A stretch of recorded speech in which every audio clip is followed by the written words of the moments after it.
Hello everyone, welcome back to another video from Quick Guide. Today in this video, I'm going to show you how you can log in into your AU bank account. So follow some simple steps with me.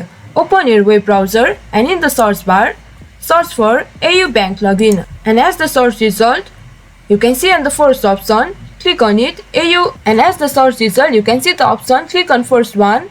It will take you to the official website of AU bank. And in this interface, you can see the login button at the top right corner. Click on it and click on net banking.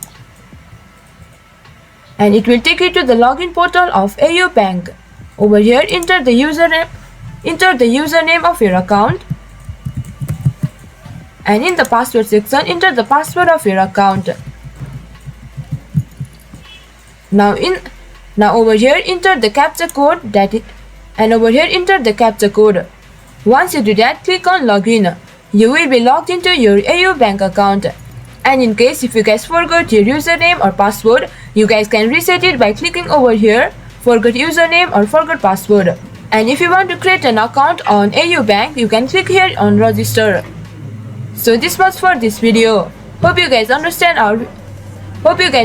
and find our video helpful. If you did, please do not forget to hit the like and subscribe to our channel. And also hit the bell icon for latest videos and drop a comment for reviews and more content like this. I will see you guys again in our next video. Thank you guys for watching.